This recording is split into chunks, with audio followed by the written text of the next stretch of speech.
Suspense.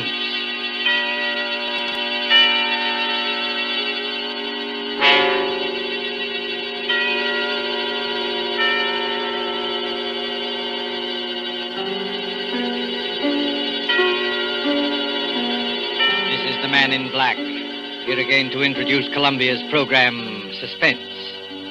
Heading our starring Hollywood cast this evening is Mr. Paul Lucas, and with him are Miss Heather Angel and Mr. Bramwell Fletcher. Story by John Dixon Carr, dealing with strange, very strange happenings in a London curio shop, and called Mr. Markham, Antique Dealer, is tonight's tale of suspense. If you've been with us on these Tuesday nights, you will know that suspense is compounded of mystery and suspicion and dangerous adventure. In this series are tales calculated to intrigue you, stir your nerves, to offer you a precarious situation, and then withhold the solution till the last possible moment. And so, with the performances of Heather Angel, Bramwell Fletcher, of Paul Lucas as Mr. Markham, Antique Dealer, we again hope to keep you in suspense.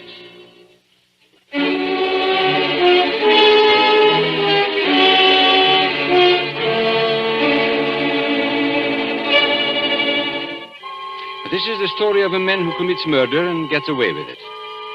Does the idea shock you? Do you believe that justice must always be done? But let's be honest with ourselves. You and I needn't be cynics to know that justice is very seldom done. Innocence flinches. Guilt is childlike and bland. Innocence is imposed upon. Guilt can encompass all things, even a successful murder. And I know this because I was the murderer, you say? Oh, no. Inquire at Scotland Yard. I was the victim. In Bond Street, not far from Piccadilly, there used to be an establishment, which in a less fashionable part of town would have been called a shop. On the windows, in letters as discreet as a visiting card, were the words, Charles Markham, Antique Dealer. Such a delightful fellow, Markham. Such a character. 30 years ago, yes, as long as that, this antique shop was a dingy place, despite deep carpets and crystal chandeliers. It rustled with the ticking of 100 clocks. It was shadowed by damascened armor and the loom of tall tapestries. And late one summer night, when the shutters were long closed on those windows, a four-wheeler drew up before the door in the gaslit street.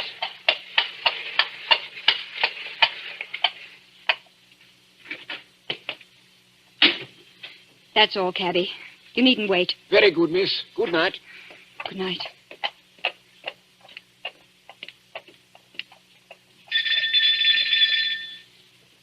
He must be here. He must be. I won't go back to that place. I'll kill myself first. Oh, look here, old man. You needn't be... Oh, I beg your pardon. And I beg yours. I'm not the person you were expecting, am I? No, madam. As a matter of fact, I was expecting a police officer. A police officer? Oh, merely an old friend who often drops in for a talk and a drink. You are Mr. Markham, aren't you? Yes, my name is Markham. Can I be of any service to you? I want to come in. I want to buy a present for somebody. Now, really, madam, this is hardly the time. Yes, I know it's late, but... It's nearly 1 o'clock, madam. Surely tomorrow morning will be... That'll be too late. This is a special occasion. It's a birthday present. That's it. A birthday present. I've got to deliver it before breakfast. And Sir George Lytle says this is the only place in London to buy antiques. Sir George flatters me. Won't you let me come in? Just for 5 minutes. Well, under the circumstances, madam, I think it might be managed. Now, one moment while I put some lights on. No. Please. That one little light will be enough. But you won't be able to see anything. That doesn't matter. I'll trust to your judgment. Just as you like. This way, madam. What's that? That noise? Oh, you mean the clocks, madam? There are more than 100 clocks in this room. I'm very fond of them. Don't they get on your nerves? Ticking away together like a nightmare? Striking the hours together? They don't strike together, madam. When the hour approaches, you will hear a musical din that lasts for some time. Might I interest you perhaps in a clock? No. I hate them. Now, all the same, this grandfather clock might amuse you. What about it? Observe the signature. Johannes Carver, Londini, Facet A.D., 1752. You could see better, madam, if you raised that veil. I'll keep my veil down, thanks. Just as you please. But look at the clock. I open the glass face like this. Then I push the second hand forward like this, and... 1 o'clock and all's well. 1 o'clock and all's well. What was that voice? Only the clock, madam, nothing more. The clock spoke. Clever, isn't it? A device of old John Carver, anticipating Mr. Edison's gramophone by more than 100 years. Oh, but you don't like clocks. No, May I ask whether the present is for a lady or a gentleman? it's for a man. Oh, has he some knowledge of antiques? Yeah, I mean, Furniture, perhaps. Porcelain, bronzes, tapestries, weapons. he might be very much interested in weapons. Then Yes. I imagine his name is Mr. Ronald Gilbert. Now, will you tell me, Miss Ray, why you really came here tonight? So you know who I am. Naturally. You are Miss Judith Ray. And why did you come here? I wanted to see what sort of a man you actually were. Oh, and have you found out? No, but I won't go back to prison. I won't. As you will. But since it's to be a business conference, Miss Ray, and I imagine it is, Yes. well, then suppose we go into my office, here at the back of the shop. Will you precede me? Thank you. Oh, you must excuse the dust covers I've put on the chairs here. I'm leaving for a holiday tomorrow, and the shop will be closed. When I return next week, Miss Ray, I shall expect the amount requested. In cash, of course. But I can't raise 2,000 pounds. You ought to know that. Well, your fiancé could raise the money, I imagine. Ron? Do you think I'd have Ron know where I've been? Or what I've been? It's better than having his father learn it, surely. Now, sit down, Miss Ray. I'd rather stand, thank you. Now, that's a very foolish gesture, but the ladies will do it. They think it gives them dignity and shows the disdain of the poor blackmailer. You see, I make no bones about it. I am a blackmailer. You seem rather proud of yourself. Why not? I am the one person in England, perhaps in the world, who has made it a large-scale business. Congratulations. And what is all lifeblood but blackmail? The child says, if you don't give me that, I'll scream. The grown woman says, if you go on behaving like this, I will leave you. Your sex, Miss Ray, are blackmailers from the cradle. You know, Charles Markham, I wonder... Yes? I wonder if anybody's ever hurt you very much. Hurt me? What do you mean? When you talk about the world and people in general, your face goes white under the eyes. You pick up that letter opener from the desk. Not a letter opener, please, Miss Ray. A Medici dagger. 16th century work. It isn't the money that really interests you. I don't understand. You hate the world. You just want to torture people, that you think you've been tortured. Isn't that so? This is a very sharp dagger, Miss Ray. If I throw it down on the desk, it sticks. Like that. Isn't it so, Charles Markham? My motives, Miss Ray, aren't in question. I wonder. Whereas your motives are. Now, let me see. 10 years ago, in 1903, a certain girl called Letty Wilson, your real name, I believe, fell in love with a rather contemptible underworld character named Arthur Akers. Please. No humiliation was too great for her. She worked for him, lied for him, stole for him. I was only 18. I didn't know what I was Now, doing. this girl, for a very shabby theft, was sentenced to 3 years hard labor at Holloway Prison. 5 months later, she escapes from prison and disappears. All these years afterwards, she appears in the West End as Miss Judith Ray, fashionable milliner. Haven't I made up for it? Haven't I? No, For one mistake. After 10 years. the way of the world, my dear. I didn't create it. And I'm forgetting the best part of the comedy. This paragon of virtue next falls in love with Mr. Ronald Gilbert, son of Major General Sir Edmund Gilbert. Such a respectable family, too. Stop it, please. Then, shall we say 2,000 pounds? Suppose I did raise the money. I don't know how, but suppose I did raise it. Well, What guarantee would I have that you wouldn't ask for still more money? I probably shall ask for more money, Miss Ray. Well, that's my privilege as a blackmailer. Then I'm never going to be free of you. Is that it? Well, frankly, that's it. Unless I kill you, of course. What if I did kill you? People have threatened it before, but they haven't meant it. Maybe I mean it. Well, we can easily test you out. There's a sharp knife stuck in the desk in front of you. I'm going to get up and deliberately turn my back on you. Like this. Be careful, Charles Markham. As a student of human nature, I'm curious. How much will you risk to keep this secret? Have you the courage to kill and risk hanging? Yes, I think I have. What was that? Now, aren't you glad you held back at the last moment, Miss Ray? I said, what was that? That, my dear, was the front doorbell. Probably my friend, Inspector Ross, from Wigmore Street Police Station. Come in, old man. Come on in. Make yourself comfortable. I'll be with you in a moment. You wanted me to attack you, didn't you? No, I was merely curious. And in any case, Miss Ray, it would be useless to kill me. Useless? Why? Because I shouldn't die. Don't talk rot. Oh, it's quite true. A man in my position must take certain precautions. If you killed me, I should be back to haunt you within half an hour. And I don't happen to be joking. Come in. Now, look here, Markham. Good Lord, Judy. Ron! Mr. Ronald Gilbert, as I live. Ron! What are you doing here? He hasn't got anything against you, has he? Speak up, Mr. Gilbert. Have I? The fact is, Judith, I... Look at him, Miss Ray. See how he changes color and twists his mustache and altogether resembles a boy caught in his mother's gem cupboard. Perfect picture of a gentleman being a gentleman. Look here, Markham. I'm not very clever.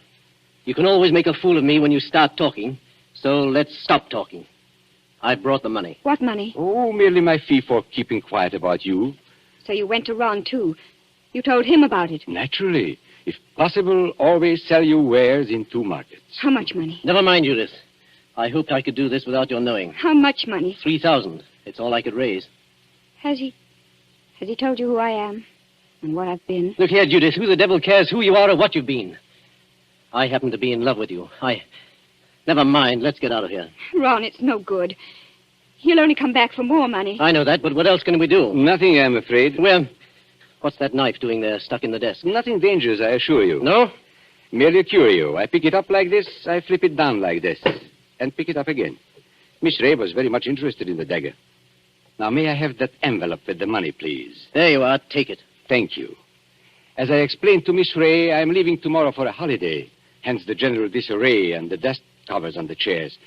But before my departure, I'm glad we could settle this affair, as you would say, like gentlemen. Before we clear out of here, Markham, there's just one favor I'd like to ask. Well, of course, old man, ask away. This is your job, I suppose. You can't help being what you are, but never again, as long as you live... Well? Never even say the word gentleman. Be careful, Ron. Look at his face. Tell me, Mr. Gilbert, how much money is in this envelope? You heard what I said, 3,000 pounds. Then take it back, my friend. I find we can't strike a bargain after all. What do you mean? Just what I say. Here is your money. You will now oblige me, both you and Miss Ray, by leaving my shop. What are you going to do? Tomorrow morning, perhaps even tonight, I'm going to get in touch with the police, and I shall tell them where they can find Letty Wilson, alias Judith Ray. You can't do that, Markham. Oh, yes, he can.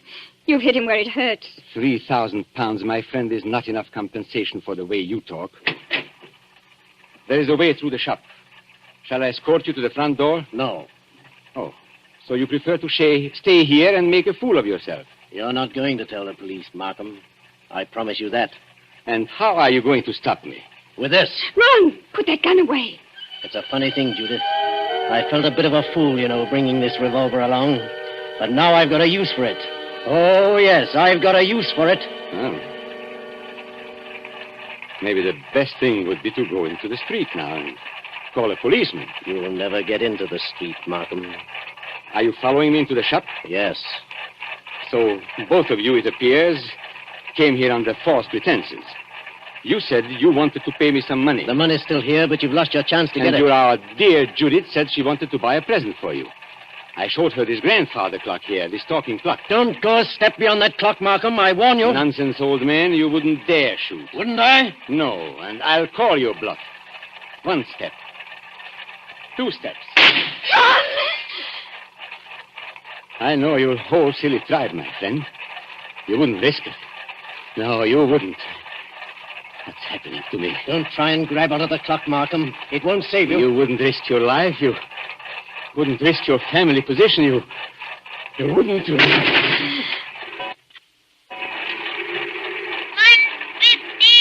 and all's well. 1:15 and all's well. I had to do it, Judith. Don't you see? I had to do it. Did you... Is he... Oh, yes. Yes, he's done for. I tell you, I had to do it. Shh, keep your voice down. Why? That shot sounded like the crack of doom. I wonder if anybody in the street heard it. You mean the police? Yes, Ron. What in heaven's name are we going to do? Steady, steady. We'll find a way out. Maybe he's not dead, Ron. Go and look at him. He's dead, all right. Please, Ron. Go and look at him. Well? Shot through the heart. The bullet went clean through him and smashed the face of the grandfather clock. That's all I can see in this dim light. This isn't happening to us. It can't be I've happening. got to think, but it's hard to think. You see, Judith, I'm not in a rage any longer. I'm just numb and a little bit scared. You're not going to give yourself up. And have this whole thing made public? Not likely. Wait a minute. There may be a way out. What way? He said he was going for a holiday. Remember? Well, suppose he did. That gives us time. It means his absence won't be noticed. The shop will be closed. Nobody will come here for days. And certainly nobody will come here tonight. And... What's that? The police officer. I forgot the police officer. What police officer? A friend of Markham's. Inspector somebody or other from Wigmore Street. He's inspected here tonight. Then we're finished. No, Ronnie. We're not finished. He can't see anything out there. The shutters are down and the door's covered. Could you pick Markham up and carry him? Yes, I could. Why? There must be a back way out of the shop, probably in the office. Hurry, Ron. I don't like to touch him. Hurry, Ron, please. He's as heavy as a sack of meal. He seems to be looking straight at me. I know. Everything here seems to have eyes and move a little in the shadow. Didn't you see the expression in Markham's eyes just before you... No, I didn't. He seemed to be looking behind us, or beyond us. I don't know how to describe it. And he said something, too, that scared me. He said he couldn't die. He said... Close the door, quick. This police officer, Judith, he can't get into the shop, can he? Of course he can. The front door isn't locked. That's true. What's wrong with me, Judith? I came in there that way myself. And there's no time to lock the front door now. Our only hope is through the back way. I thought I'd seen a back door and... Ah, there it is. Just a minute. I've killed a man. That means I'm a murderer. A fraction of a second, one tick of a clock in there, and you change from an ordinary happy person into what I... Well, Judith, well? I'm sorry, Ron. The door's locked. Isn't there a key? No. Maybe in his pockets on a key ring. There isn't time, Ron. I think I heard the front door open. Our visitor's coming in. I've got it. The dust covers. What? Those white cloths that fit over the chairs. Look at them. What on earth are you talking about? We used to play a game when we were kids. Somebody sits in a big chair. You know, you fit the dust cover over him and nobody can tell he's sitting there. Don't you see, Judith? That's how we can hide Markham's body. It might work if there's time. There's got to be time. Take the big cover off that chair, the wing chair. All right. Maybe there's a chance. I'll fit him into it. Arms along the chair arms. Feet pushed back. Now, put the cover back again and pull it round down his feet. Don't let it touch his chest. The blood will show through. There, that's got it. You can't see anything now, can you? No, but, Ron. Well? What did you do with the gun? The gun? The gun you shot Markham with. Oh, well, Judith, I put it down on the floor when I picked up his body. Out in the other room? Yes, I'm afraid so. And it's too late now, Judith. The police are here. What are you going to say? I don't know. Trust your wits and try and brazen it out. Yes? Come in. Good evening, Miss Ray. And good evening, Mr. Gilbert. Charles Markham? You're Charles Markham? Correct, Miss Ray. But why should that surprise you? Why do you look as though you were seeing a ghost? Because we are seeing a ghost. If you're Charles Markham, whose body is... Judith, be careful. Body, Miss Ray. Did you say body? Miss Ray's upset. She doesn't know what she's talking about. If you killed me, I should be back to haunt you within half an hour. That's what he said. I tell you, Miss Ray isn't herself. She had bad news today. A relative of hers died. I've been trying to make her feel better. Indeed. Do you think it would make her feel better to bring her here? I don't understand. My dear sir, you are very welcome. But the situation is surely a little odd. I come in here and find you two looking as guilty as a pair of murderers in my private office in the middle of the night. There's nothing odd about that. I wanted to buy Judith something. At 1 o'clock in the morning? Yes. Why not? Well, may I ask how you managed to get in? The front door was open. We just walked in.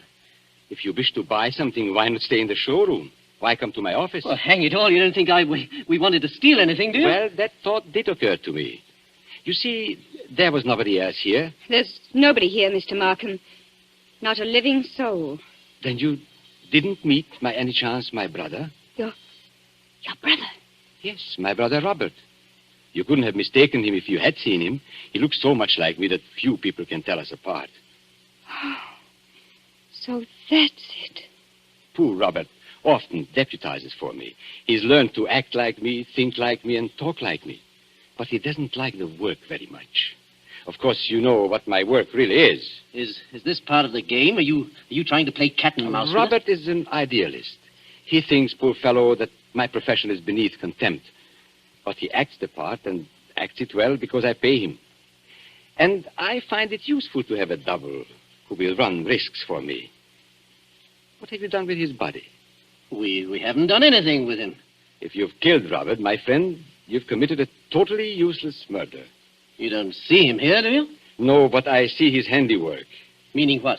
I've warned him many times about throwing a knife down on a polished desktop. Those scratches on the desk are fresh scratches. Of course, if you give me your word of honor that he's not here... Of course, he's not here. Well, in that case, all we can do is sit down and make ourselves comfortable. Will you sit there, Mr. Gilbert? And you, Miss Ray, in that wing chair by the window. What's wrong, Miss Ray? Why don't you sit down? Because I prefer to stand, thank you. Then perhaps you won't mind if I sit in the wing chair. It's a very comfortable one. My brother always says... Don't sit down there for the love... Oh. So that's it. Yes, that's it. It is rather a thick chair. I press against the dust cover and blood comes through. I lift the bottom of the dust cover and... What's the use of going on with this? I killed him. You admit that? Yes, I admit it. But Judith had nothing to do with this. I swear she hadn't. My telephone, you notice, is against the wall. I shall have to turn my back to you when I ring. Ring? Where? Wigmore Street Police Station. Oh, no. Give him a chance. Please give him a chance. Hello? Hello, operator. I want Regent 0586. I won't let them take you on. I 0586. won't. It's no good, Judith. I killed him, and I meant to kill him. That's all there is to it. A very sensible attitude, my friend. And if the lady has any idea of flying at me with that knife, just notice what I've got here. A .32 revolver, one chamber fired, picked up off the floor in that room where... Hello? Hello, Wigmore Street Police Station. For the last time, Hello? Mr. Markham, won't you give him a chance? Be quiet, Miss Ray. May I speak to Inspector Ross, please? Inspector Ross speaking. Oh, isn't that Mr. Markham? Got it in one, Inspector. Charles Markham here. I understand you were going to drop in and see me tonight. Well, I intended to, Mr. Markham, but I'm afraid I can't make it now. Oh, why not? Anything wrong? Only a robbery in Davies Street, but it's likely to be a long job. Sorry I can't get there. Well, that's perfectly all right, Inspector, because actually I rang up to make sure you wouldn't come here tonight. You see, I've got a lot of work to do, and I'm leaving for Eastbourne early tomorrow morning. Let's make it some other time, shall we? Oh, glad to, Mr. Markham. No crimes being committed up your way, I suppose? No, Inspector. It's as quiet as the grave. I've never known a more peaceful night. Goodbye. Why did you do that? Now, please, don't excite yourself, Miss Ray. Didn't you hear what I told the Inspector? Yes, but is this some more trickery? Trickery? How can it be? I don't know. That's what I'm asking you. I should call it generous when I let my poor brother's death go unavenged. You're not doing this without a reason. Naturally not. But has it occurred to you, either of you, that I might not want my business dealings revealed in court? What are you driving at? And has it also occurred to you that a man's double, who looks exactly like him, and shares all his secrets may become a danger rather than an asset. He knows too much. He wants too much, and so... I think I understand. You're glad he's dead. Not glad, my dear. You shock my brotherly feelings, but definitely relieved. Look here, you can't get away with this. Get away with it, sir? Aren't you forgetting that you are the murderer? Then what are you going to do? Now, it is very simple. We three, in an unholy partnership, will dispose of Robert's body. Or would you rather hang? He's got us, Ron. There's no other way. But how can we dispose of the body? This seems worse than killing him. It's filthy, cold-blooded... Practical necessity. And as for disposing of the body, nothing is easier. We shall simply gather the...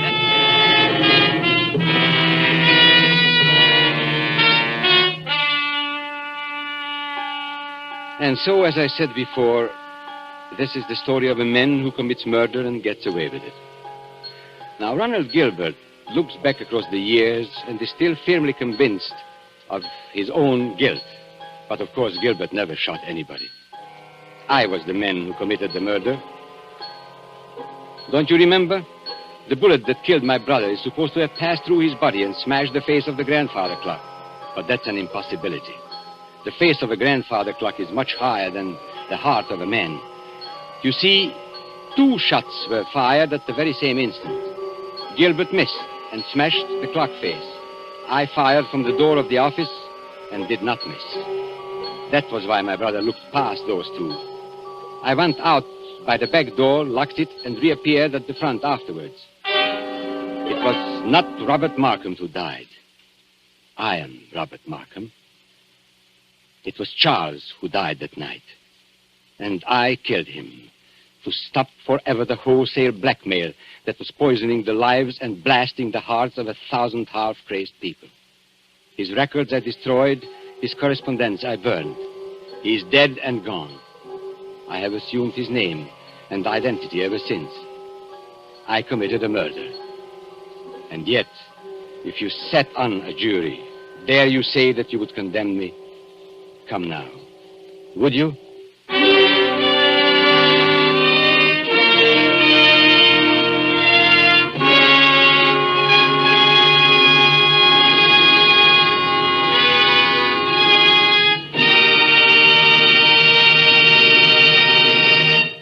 And so closes Mr. Markham, Antique Dealer, starring Paul Lucas with Heather Angel and Bramwell Fletcher. Tonight's tale of Suspense. This is your narrator, the man in black, who conveys to you Columbia's invitation to spend this half hour in suspense with us again next Tuesday, when we will have the pleasure of bringing you Mr. Charles Lawton and Miss Elsa Lanchester, who will star in one of the most famous and suspenseful of Agatha Christie's thrillers, The ABC Murders. The producer of these broadcasts is William Spear, with Ted Bliss, the director, Lud Gluskin and Lucian Morowick, conductor and composer, and John Dixon Carr, the author, collaborated on tonight's Suspense. This is the Columbia Broadcasting System.